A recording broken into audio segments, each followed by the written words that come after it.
ዛሬ ሚያዝያ 6 ቀን 2018 ዓ.ም ሊሰጥ የነበረው የቴዲ አፍሮ አዲስ አልበም ኢትዮሪካ ላይ ያተኮረ ጋዜጣዊ መግለጫ በመንግስት ታግዷል። መግለጫውን በቀጥታ ለማስተላለፍ ከአርትስት ቴሌቪዥን ጋር ስምምነት ተደርጎ የነበረ ቢሆንም በባለስልጣናት ትዕዛዝ ስርጭቱ እንዲቀር ተደርጓል። ይህ እርምጃ በመንግስት ላይ የፖለቲካና የህዝብ ግንኙነት ኪሳራ እያስከተለ ሲሆን ለአልበሙ ደግሞ ያልታሰበ ማስተዋወቂያ ሆኖለታል። ቴዲ አፍሮ ከዚህ ቀደም ከአልበሙ 3 ዘፈኖች እንዲቀነሱ ባለመፍቀዱ የራይድ እና የሰዋሰው መልቲሚዲያ ባለቤት ከሆኑት ሳምራዊት ፍቅሩ ጋር የነበረው ስምምነትን አቋርጧል። አርቲስቱ ኢትዮሪካ የተሰኘው አዲስ አልበሙን ሚያዝያ 8 ቀን 2018 ዓ.ም በራሱ የዩቲዩብ ቻናል ለመልቀቅ ቀን ቆርጧል። ቴዲ አፍሮ በጠቅላይ ሚኒስትር አብይ አህመድ የስልጣን መጀመሪያ ወቅት ድጋፉን ቢገልጽም በሂደት ግን አርማሽ ቀናበልና ናአት በሚሉ ስራዎቹ የአስተዳደሩን ጉድለቶች መተቸት ጀምሯል። ከዚህ ቀደም በኢህአዴግ ዘመን ያስተሰርያል በሚለው አልበሙ ምክንያት ከሟቹ ጠቅላይ ሚኒስትር መለስ ዜናዊ ጋር የነበረው ግንኙነት በውጥረት የተሞላ ነበር። ቴዲ በሙዚቃው የህዝብ ድምጽ በመሆኑ በአድናቂዎቹ ዘንድ እንደ ንጉስ ይታያል። በዚህም የተነሳ ከ9 ዓመት በፊት የወጣው ኢትዮጵያ የተሰኘ አልበሙ በቢልቦርድ አንደኛ ደረጃን መያዝ ችሏል። የቴዲ ሙዚቃዎች የቋንቋና የዘር ልዩነትን በመሻገር ኢትዮጵያውያንንና ኤርትራውያንን ሳይቀር በአንድነት የማቆም ልዩ አቅም እንዳላቸው በተለያዩ መድረኮች ተመስክሯል። በልጅነቱ ከቤተሰቦቹ ከደረሰበት ተቃውሞ ጀምሮ እስከ እስር ቤት እንግልት ድረስ የገጠሙትን ፈተናዎች በጥንካሬ ያለፈው ቴዲ አፍሮ በ50 ዓመቱም ከአፈናና ክልከላ ሊተርፍ አልቻለም። በጊዜው ለዘጋርዲያን ይጽፍ የነበረው ቶም ጋርድነር ከ8 ዓመታት በፊት ባስነበበው መጣጥፍ ውስጥ ቴዎድሮስ ካሳሁን ገርማሞ ወይንም ቴዲ አፍሮ የሚኖረው በአዲስ አበባ ውስጥ በሚገኝ በነጭ አጥርና በጥሩ ሁኔታ በተከረከመ ሳር በተከበቡ የኒዮ ክላሲካል ህንፃዎች ባሉበት ግቢ ውስጥ ነው ይለናል። እዚህ ግቢ ውስጥ ያሉ ቤቶች በኢትዮጵያ ዋና ከተማ ብርቅ ቢሆኑም የቴዲ አፍሮ ቤት ግን ከጎረቤቶቹ አንጻር ሲታይ ትኩረት የሚስብ ግዙፍነት የለውም። በኢትዮጵያ የሙዚቃ ታሪክ ውስጥ ትልቅ ኮከብ ተብሎ የሚታሰበው ቴዲ አፍሮ ጋዜጠኛውን የተቀበለው በካልሲ ሆኖ ነው። ከመገናኘታቸው ሳምንት ቀደም ብሎ የተደረገውን የአልበም ምረቃ ድግስ ቅሪቶች እያጸዱ ስለነበር ቤቱ በትንሹ መዝረክረኩን ያወቀው ቴዲ በፈገግታ ይቅርታ ጠየቀኝ ይላል ጋርድነር። ጋርድነር ሲያገኛቸው ቴዲና ስራ አስኪያጁ በጥሩ ስሜት ላይ ነበሩ። ምክንያቱም ቴዲሻ ከ3 ቀናት በፊት ኢትዮጵያ የተሰኘው 5ኛ የስቱዲዮ አልበሙን ለቋል። ይህ አልበም $650,000 ወይንም በዚያን ጊዜው ምንዛሬ ከ15 ሚሊዮን ብር በላይ ወጪ የወጣበት በአገሪቱ ታሪክ በፍጥነት የተሸጠና በቢልቦርድም የዓለም አልበሞች ዝርዝር ላይ አንደኛ ደረጃን የያዘ ነው። አልበሙን ለማውጣት ብዙ መዘግየቶች ስለነበሩ ቴዲ እና የዘጋርዲያኑ ጋዜጠኛ ሲገናኙ ትልቅ እፎይታ ተሰምቶት እንደተመለከተው ጽፏል። ጥበብ ከምክንያታዊነት ይልቅ ወደ አስማት ትቀርባለች ሲል ነገረኝ ይላል ጋርድነር። በቅርብ ጊዜዋ ኢትዮጵያ የቴዲ አፍሮን ተወዳጅነትና አስፈላጊነት እንዲሁም መግለጽ አስቸጋሪ ነው። የኢትዮጵያ ሙዚቃ ፌስቲቫል አዘጋጅ ህሩይ አረፋይኔ ነገረኝ ብሎ ጋርድነር እንደጻፈው የቴዎድሮስ ካሳሁን ገርማሞ የዝነኝነት ደረጃ ከዚህ ቀደም በየትኛውም የኢትዮጵያ ሙዚቀኛ ላይ ታይቶ የማይታወቅ ነው። ኢትዮጵያ በታሪክ አንድ አይነት የሆነ የፖፕ ሙዚቃ ባህል ያላት ቢሆንም ቴዲ ግን ከዚህ በላይም ጎልቶ የወጣ ነው። ቴዲ አፍሮ ከ1960ዎቹ በኋላ ከመጡት ታላላቅ ድምፃውያን መሐመድ አህመድ እና አስቴር አወቀ ጋር በኩል ደረጃ የሚጠቀስ የትውልዱ ብቸኛ አርቲስት ሲሆን በቅርቡ ግን ሁለቱንም በልጧቸዋል። ዝናው ከሀገር ድንበር አልፎ በውጭ ሀገራት በተለይም በአሜሪካ በሚኖረው ከ2 ሚሊዮን በላይ በሚገመት የኢትዮጵያ ዲያስፖራ ዘንድ ወደር የለውም። ታዋቂው የካናዳ R&B ዘፋኝ ዘ ዊኬንድ ቴዲ አፍሮ ለሱ ትልቅ ተምሳሌት እንደሆነ ገልጿል። ይሁን እንጂ ቴዲ አከራካሪ ስምም አለው።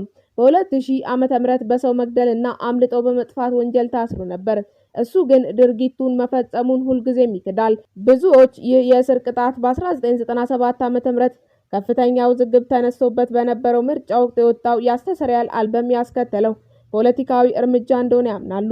የአጼ ኃይለ ሥላሴን የታሪክ ምስል የያዘውና ከሳቸው በኋላ የመጣውን ደማዊ አብዮት የሚያሳየው የዘፈኑ መልእክት በወቅቱ የነበረውን የኢህአዴግ ስርዓት የሚተች ተደርጎ ተወስዷል። በዚህ ምክንያት ቴዲ ሳይታሰብ ለኢትዮጵያ ተቃዋሚዎች እንደ ባንዲራ ተደርጎ መታየት የጀመረ ሲሆን ዘፈኑም ለረጅም ጊዜ በኢህአዴግ መገናኛ ብዙዎች እንዳይተላለፍ ታግዷል። በኢትዮጵያ ሙዚቃ ውስጥ ግጥም ትልቅ ቦታ አለው። የቴዲ ስራዎች ደግሞ በምሳሌዎችና በቃላት ጨዋታ የታጀቡ በመሆናቸው አድናቂዎቹን ይማርካሉ። ቴዲ አፍሮም በ2008 ዓ.ም ከተነሳው ጸረ መንግስት ተቃውሞ በኋላ አገሪቱ ወደ ኋላ እየተመለሰች እንደሆነ ይከራከራል ሲል በ2009 ዓ.ም ያነጋገረው ቶም ጋርድነር ጽፏል። ጋዜጠኛው ቴዲ አፍሮን ሲያነጋግረው ለአፍሪካ ምሳሌ ነበርን፣ አሁን ግን በመንግስታችን ምክንያት ሀገራችን ተከፋፍላለች እንዳለው አትቷል። ኢትዮጵያ የተሰኘው አልበሙ ለአንድነትና ለኢትዮጵያ ታላቅ ታሪክ ክብር የሚሰጥ ጥሪ ነበር። ራሱ ቴዲ አፍሮም ለእንግሊዙ ጋዜጣ ወጣቱ ትውልድ ስለ ታሪኩ ግራ መጋባት ውስጥ ነው ያለው፣ ስለ ታሪካቸው ጥሩ ነገር የማስተማርና እንዲኮሩ የማድረግ ኃላፊነት ይሰማኛል ሲል ይገልጻል። ይህ ሀሳብ ከላይ ሲታይ ምንም ሚስጥር የሌለው ቢመስልም ፖለቲካዊ አንድምታው ግን ውስብስብ ነው። የኢትዮጵያ አልበም ማዕከል የ19ኛው ክፍለ ዘመን ንጉስ የዳግማዊ አጼ ቴዎድሮስ ታሪክ ነው። ተዋከበና ወዲህ ዞር ሲል ሰው የለምና እያለ ችግራቸውን የገለጻቸው ንጉስ እሳቸው ለዚች ሀገር ተዋግተው ሞተዋል ሲል ለራሱ ለሞታቸው ምክንያት ለሆነችው አገር ጋዜጣ ነግሮታል። ቶም ጋርድነር ቴዲ ይሄን የነገረው በግድግዳው ላይ የተሰቀለውን የዳግማዊ አጼ ቴዎድሮስን ስዕል እያመላከተ እንደነበር ጽፏል። ነገር ግን የቴዲ ተቺዎች እንደሚሉት የታሪክ አከራካሪ ነው። ለአንዳንዶች አጼ ቴዎድሮስ የፊውዳሊዝም እና የኢምፔሪያሊዝም ተምሳሌ ሲሆኑ ለሌሎች ደግሞ ሀገርን አንድ ያደረጉና አውሮፓውያንን የተከላከሉ ጀግና ናቸው። ቀደም ሲል በ2004 ዓ.ም የወጣው ጥቁር ሰው አልበም የአድዋን ድል የመሩትን አጼ ሚኒሊክን በማወደሱ ተመሳሳይ ውዝግብ አስነስቶ ነበር። ተቺዎቹ ቴዲ አፍሮ የአማራ ብሔርተኝነትን ናፍቆት እያራመደ ነው ይሉታል። በቤቱ ውስጥ የአጼ ሚኒሊክ ሰይፍ፣ የቀድሞ ኢትዮጵያ ባንዲራና የአጼ ኃይለሥላሴ ፎቶግራፍ እንደሚገኝ ጋርድነር ጽፏል። ቴዎድሮስ ካሳሁን ገርማሞ ወጣቱ ትውልድ አባቶቻችንን ለዚች ሀገር ምን እንዳደረጉ ማወቅ አለበት ይላል። ምንም እንኳን ኢትዮጵያ የተሰኘው አልበም የተለያዩ የሙዚቃ ተጽዕኖዎች የነበሩት ቢሆንም ቴዲ ግን አሁንም እንደ አማራ ሙዚቀኛ ይታያል።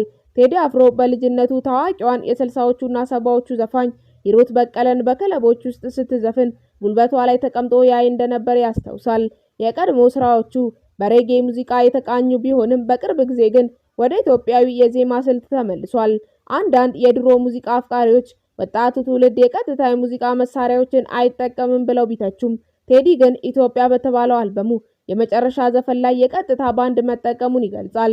አርቲስቱ የሁለት ጥበበኞች ልጅ ነው። እናቱ ዳንሰኛ፣ አባቱ ደግሞ በፖሊስ ኦርኬስትራ ውስጥ ግጥም ጸሐፊና መድረክ መሪ ብሎም የልምድ ጋዜጠኛ ነበሩ። የቴዲ አፍሮ አባት ካሳሁን ገርማሞ በጥበቡ ዓለም ለ33 ዓመታት የቆየ ሲሆን በፖሊስ ኦርኬስትራ ውስጥ በመድረክ አስተዋዋቂነት ለ21 ዓመታት አገልግሏል። በተጨማሪም በፖሊስ ሬዲዮ ውስጥ ለ11 ዓመታት በጋዜጠኝነት የሰራ ሲሆን በዜና አንባቢነቱና በምርምር ማህደር ዝግጅቱ በአድማጮች ዘንድ እጅግ ተወዳጅ የነበረ ባለሙያ ነው። አንባቢነቱና በምርመራ ማህደር ዝግጅቱ በአድማጮች ዘንድ እጅግ ተወዳጅ የነበረ ባለሙያ ነው። ካሳሁን ገርማሞ ጥር 1 ቀን 1939 ዓ.ም ከአባቱ ከአቶ ገርማሞ ውፎዮና ከእናቱ ከወይዘሮ ዘነበች አንጬ እንደተወለደ ተጽፏል። የአንደኛ ደረጃ ትምህርቱን በሲዳሞ ክፍለ ሀገር ተፈሪ ኬላ በተስፋ ኮከብ ትምህርት ቤት፣ የሁለተኛ ደረጃ ትምህርቱን ደግሞ አዲስ አበባ ውስጥ በቀድሞው ልዑል መኮንን በአሁኑ በአዲስ አበባ አጠቃላይ ሁለተኛ ደረጃ ትምህርት ቤት አጠናቋል። የቴዲ አፍሮና ጥላይ አራጌ በፖሊስ ሙዚቃ ክፍል ውስጥ በውዝዋዜ ሙያ ትሰራ የነበረች ሲሆን የንጉሱ ወላጆች ካሳሁንና ጥላይ የተገናኙትን በዚሁ መስሪያ ቤት ነበር። ካሳሁን የመድረክ መሪ፣ ጥላይ ደግሞ ተወዛዋዥ በነበሩበት ወቅት በ1967 ዓ.ም ትዳር መሰረቱ። በወቅቱ ጥላይ የ17 ዓመት ወጣት ነበረች። ጋብቻ በተፈጸመ በዓመቱ ቴዎድሮስ ካሳሁን ቴዲ አፍሮ ተወለደ። ይሁን እንጂ ጥላይና ካሳሁን ብዙ ዓመታት አብረው አልቆዩም። ቴዲ የ6 ዓመት ልጅ እያለ እናቱ ከቤት በመለየቷ ካሳሁን እናትም አባትም ሆኖ ልጁን በብቸኝነት አሳድጎታል። ካሳሁን ገርማሞ ልጁን ቴዲን ውድ ዋጋ እየከፈለ በጥሩ ትምህርት ቤቶች ያስተማረ ቢሆንም ቴዲ ሙዚቀኛ እንዲሆን ግን ፈጽሞ አይፈልግም ነበር። አባቱ ቴዲ ሙዚቀኛ እንዲሆን ያልፈለገው በጊዜው በነበሩ የጥበብ ሰዎች በኑሮ ውጤታማ አለመሆናቸውን በማየቱና ሙያው ልጁን ከትክክለኛ መስመር የሚያወጣው ስለመሰለው ነበር። ቴዲም የአባቱን ቁጣ ስለሚፈራ መጀመሪያ ላይ ሙዚቃ ይሰራ የነበረው ተደብቆ ነበር። እያደረ ሲውል ግን ቴዲ በስራዎቹ ውጤታማ ሲሆንና ስነ ምግባሩን ሲመለከት አባቱ በሙያው ደስተኛ እየሆነ መጥቶ ነበር። ካሳሁን ገርማሞ ከመድረክ አስተዋዋቂነቱ ባሻገር እንደ ዘፋኝ ችሎታ የነበረው ሲሆን ከታዋቂዋ ድምፃዊት ሂሩት በቀለ ጋር ንኪው ባንገትሽ የሚል ዜማ በጋራ ተጫውቷል። ለልጁ ቴዲ አፍሮ ልዩ ፍቅር የነበረው ካሳሁን ልጁ የገዛለትን አዲስ ቮልክስዋገን መኪና በደስታ ይነዳ ነበር። ይሁን እንጂ የልጁን የናኘ ዝናና ስኬት በሙሉ ሳያይ በስራ መስክ ላይ ያለ በገጠመው ድንገተኛ የጤና መታወክ መስከረም 17 ቀን 1993 ዓ.ም ከዚህ ዓለም በሞት ተለይቷል። ካሳሁን በሙያው የታወቀ ስነ ምግባሩ የተመሰከረለትና ለሰው ልጅ እድገት ቀና አመለካከት የነበረው ታላቅ የጥበብ ሰው ነበር። አበቃን። ቸር ያቆየን።